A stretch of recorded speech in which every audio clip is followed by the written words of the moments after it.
Hey everyone, I would like to welcome you back to my channel. Today I want to dive in something that has always concerned me, and that's why do Muslims eat crab, lobster, and shrimp, but they avoid pork? This is something that I've always questioned and I've never gotten an answer. So if you have an answer, please place it in the comments below. First of all, the Torah, which are the first 5 books of the Hebrew scriptures, they're super clear. When we look at Leviticus 11 and Deuteronomy 14, it says that pork is off limits, but not only pork, that's anything that comes from the water that does not have fins and scales. So that means crab, lobster, shrimp are all no go zones. So, according to the original Hebrew instructions, both pork and also shellfish are forbidden.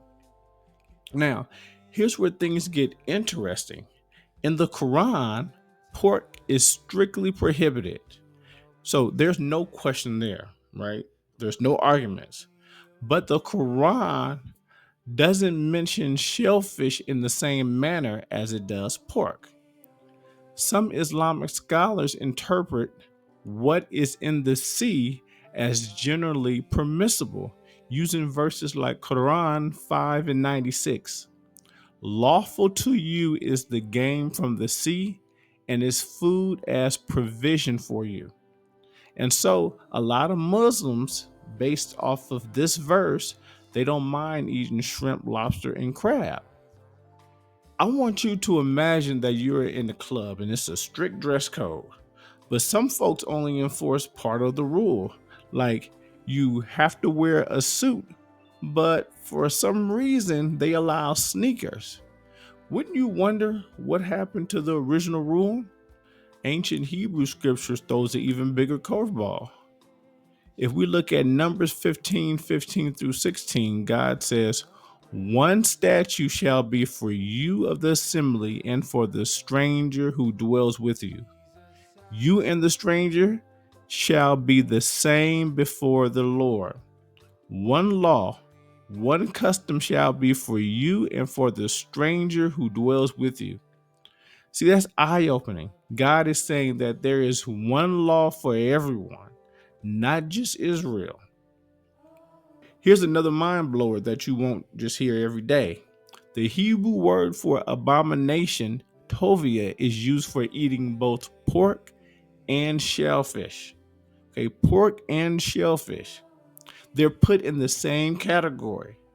So, why do we split the rules now? Supposedly, Muslims and Jews are cousins, both children of Abraham, but the menu is different at each house. If both groups claim to follow the same God, right? If both groups claim to follow the legacy of Abraham and the God of the Hebrew Bible, why is one eating what the Torah calls an abomination? Let's keep it real. Either the law matters for everyone or it doesn't. If God doesn't change his mind about faithfulness, why would he change his mind about food? So I would say this: next time that you see a religious debate and they're arguing about what's on the plate, just remember it's not just about taste, it's about tracing it back to the roots. There's supposed to be one law for everyone. So please, if you have time, drop your thoughts in the comments. Do you think shellfish should be off limits too, or is it fine to eat?